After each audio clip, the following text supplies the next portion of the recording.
শুভ বিকাল বন্ধুরা, কেমন আছো তোমরা সবাই? আজকে একটু দেরি করেই তোমাদের জন্য ব্লগটা নিয়ে হাজির হয়ে গেছি বিকেলবেলা থেকে।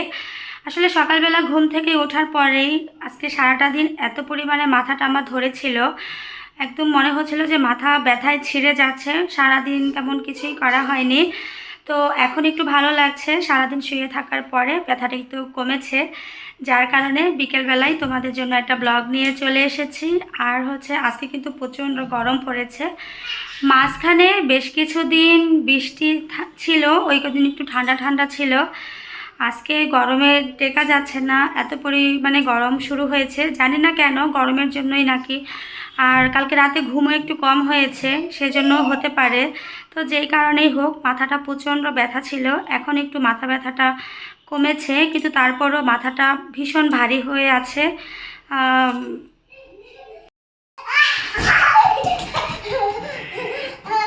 বেলুন পেয়ে খুব খুশি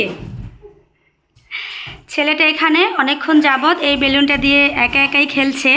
আমাকে এসে অনেকবার বলেছে একটা বেলুন ফুলিয়ে দেওয়ার জন্য, কিন্তু আমি ফুলিয়ে দেইনি। অবশেষে ওর দিদিমাকে ধরেছে, তারপরে ওর দিদিমা বেলুনটা ফুলিয়ে দিল। আর বেলুন হাতে পেলে এত পরিমাণে খুশি হয়, কিন্তু যেই পরিমাণে গরম পড়েছে আমি ওকে বেলুন দিতে চাই না। একদম ঘেমে টেমে পুরো ভিজে গেছে বেলুন দিয়ে খেলতে খেলতে। আর ঘরের ফ্যানগুলো সব বন্ধ করে রেখেছি, কারণ বেলুনটা যদি উড়ে গিয়ে ফ্যানের মধ্যে লাগে, একদম বেলুনটা বাস্ট হয়ে যাবে, আর সাথে সাথেই কান্নাকাটি শুরু হয়ে যাবে। যার কারণে ফ্যানগুলো সব অফ করে দিয়েছি। একা একাই খেলে যাচ্ছে। বিকেলবেলা একটু হাঁটতে বের হয়েছি উৎসকে নিয়ে। আর মাথা ব্যথাটা এখন একটু কমেছে, কিছুক্ষণ আগেই ভাত টাত খেয়েছি। মাথা ব্যথার জন্য দুপুরে আজকে ভাতও খেতে পারিনি বাবা।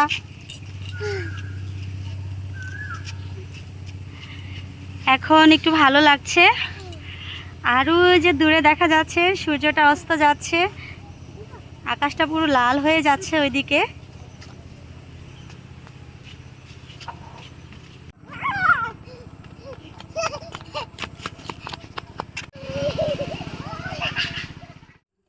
আজকে অনেক দিন পরে আবার শাড়ি পরেছি। তো তোমাদের দাদা আসছে আজকে আবার, প্রায় 2 সপ্তাহ পরে। 2 সপ্তাহ যাবৎ আমি বাপের বাড়িতেই আছি। আমাকে নিতে আসবে। তো যার কারণে কালকে রাত্রে আমাকে বলেছিল শাড়ি পরে রাখার জন্য।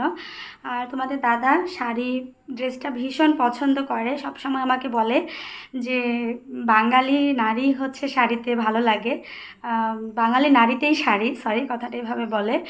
তো আজকে শাড়ি পরেছি, আর দেখে নিশ্চয়ই অনেক বেশি খুশি হবে। তোমাদের দাদা এসেছে অনেকক্ষণ হলো, আর এসে স্নান টান করে তারপরে খাওয়া দাওয়া কমপ্লিট করে নিয়েছে। এখন দুজনে মিলে বসে বসে গল্প করছি। অনেক দিন পরে এভাবে আবার দুজনে একসাথে বসে গল্প করছি, ভীষণ ভালো লাগছে। খুব ভালো সময় কাটছে এই মুহূর্তে আমাদের দুইজনের, কি তাই তো? গুড মর্নিং বন্ধুরা, ঘুম থেকে উঠে গেছি সকাল সকাল। আজকে উঠতে অনেক দেরি হয়ে গেছে। ঘুম থেকে ওঠার পরে দেখছি যে ঘড়িতে 8টার মতো বেজে গেছে। আর এই যে মা রান্না করছে। সবাই গুড মর্নিং বলে দাও। হ্যাঁ, শুভ সকাল বন্ধুরা, তোমরা সবাই কেমন আছো? ভালো থাকো। মেয়ে চ্যানেলে সবাই স্বাগত জানাও। হ্যাঁ, বলো যে আমার মেয়ে চ্যানেলে তোমাদের সবাইকে স্বাগত। হ্যাঁ, তোমাদের সবাইকে স্বাগত। আমার মেয়ের চ্যানেলে তোমাদের সবাইকে স্বাগত। আমার মা সামনে ক্যামেরা ধরলে পরে কথা সব গোলায় ফেললে, একদম অপ্রস্তুত হয়ে যায়। তো মা রান্না করছে।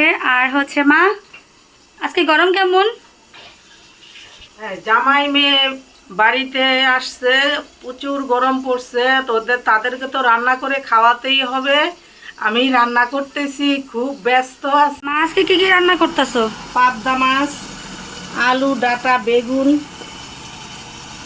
ঝিঙ্গে দিয়া পাবদা মাছ হবে, আর মুরগির মাংস হবে, মুগ ডাল হবে মাছের মাথা দিয়া, এখানে মাছ ভাজতেছো? তারপরে একটু ভাজা ভাজি করে আজকে আমার মেয়ের শ্বশুর আমার বিয়ে আসবে, আশপাশে সে রাস্তায় আছে, আইসা খাওয়া দাওয়া করবে। সকালবেলা ঘুম থেকে উঠেই মা চলে গিয়েছিল মুরগির ডিম আনার জন্য। দেশি মুরগির ডিম এনেছে 2 হালি আর 2টা, মোট হচ্ছে 8টা 9টা 10টা দেশি মুরগির ডিম, আর 4টা হাঁসের ডিমও এনেছে। হাঁসের ডিমগুলো বেশ বড় বড়ই আছে। তো গরমের মধ্যে উৎসকে হাঁসের ডিম খাওয়াতে চাচ্ছিলাম না, মাকে বলেছিলাম হাঁসের ডিম না আনার জন্য, কিন্তু একজন নাকি জোর করে দিয়ে দিয়েছে ডিমগুলো। তো যাক, ভালোই হয়েছে। ফার্মের ডিমের চাইতে হাঁসের ডিম বা দেশি মুরগির ডিমটা অনেক বেশি পুষ্টিকর। ঘড়িতে এখন বাজে 10:46, আর এই যে ঘুম থেকে উঠলো, প্রায় 11টা বাজতে চলেছে। এমন ঘুম দিছো? Good morning. আমার কাছে মর্নিং, যদি এখন মর্নিং নাই, কটা বাজে? 11টা। আরো ঘুমানোর দরকার ছিল, ঘুম হয় নাই। স্নান টান করা কমপ্লিট হয়ে গেছে, আর হচ্ছে একটু বাজারের দিকে যাব, টুকটাক কেনাকাটা করার আছে, আর বিকেলে একটা জায়গায় বেড়াতে যাওয়ারও কথা আছে। সবারই স্নান টান হয়ে গেছে, আমি স্নান করে নিয়েছি, উৎসর বাবা স্নান করে নিয়েছে। আর উৎস দেখো কি করছে, ওর বাবার সাথে বেড়াতে যাবে বলে ওর বাবার জন্য জুতা নিয়ে এসেছে। হ্যাঁ হ্যাঁ, আমি তো পরবো না তো। তোমার জন্য জুতা নিয়ে এসেছে। জুতা কে পরবে? জুতা কে পরবে? পাপা পরবে। পাপাকে বলো জুতা পরতে। আমি তো পরবো না বাবা। চলো।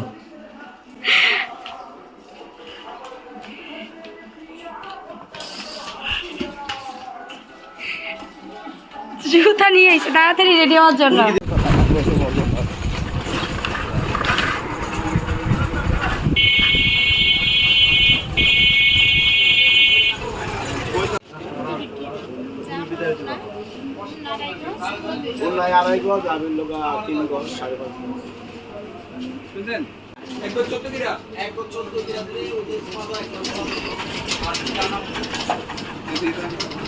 আমি আসি।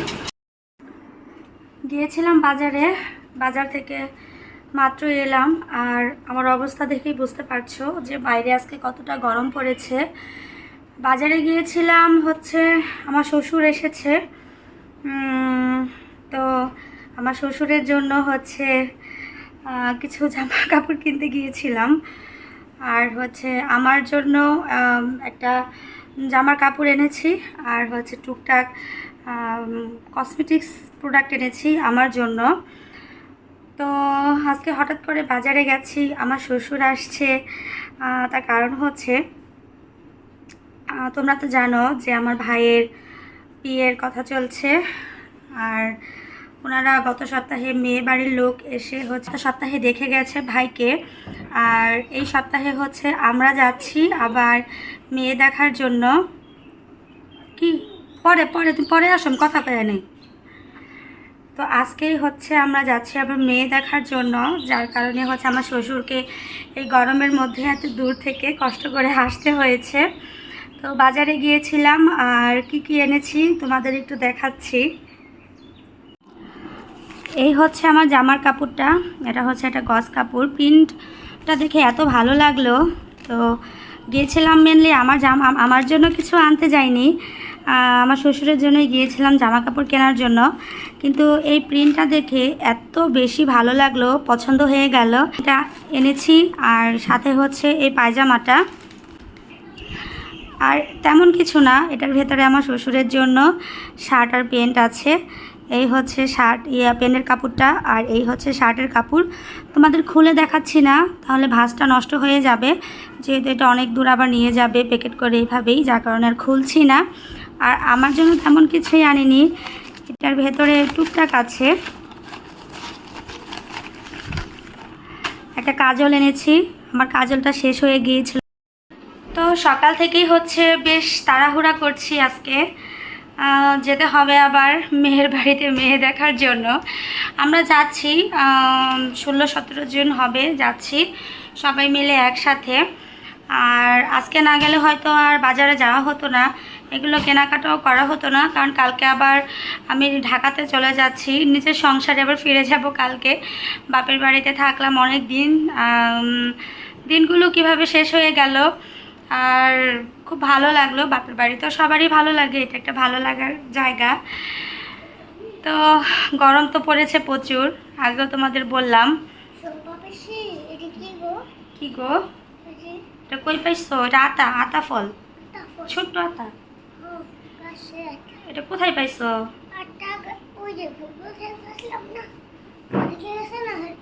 আচ্ছা,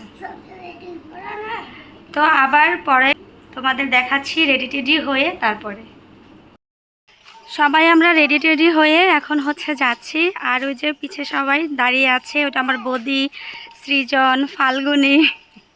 তো এখন হচ্ছে ঘড়িতে বাজে 4:30। তো আমাদের 4:30টার সময় যাওয়ার কথা ছিল।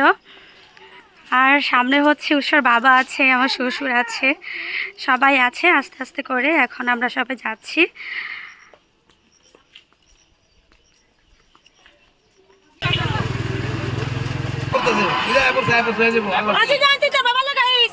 মেয়ে দেখার পরে বিয়ে নিয়ে আলাপ আলোচনা করা হচ্ছে, এখানে সবাই মিলে একসাথে বসেছে। আমি এই সময় না আপনি আমি শুনি মানে ওই ভাইয়ে একটা অনেক কিছু আছে টাকা পয়সা পয়সা চায় মেয়ে দেখে আসার পরে রাত প্রায় 9টার মতো বেজে গিয়েছিল। আর আসার পরে এত পরিমাণে ক্লান্ত ছিলাম যে তোমাদের কাছ থেকে সেভাবে বিদায়টাও নেওয়া হয়নি। আর ব্লগটাও অনেক বেশি বড় হয়ে যাচ্ছে, ব্লগটা এখানেই শেষ করে দিচ্ছি। ধন্যবাদ তোমাদের সবাইকে।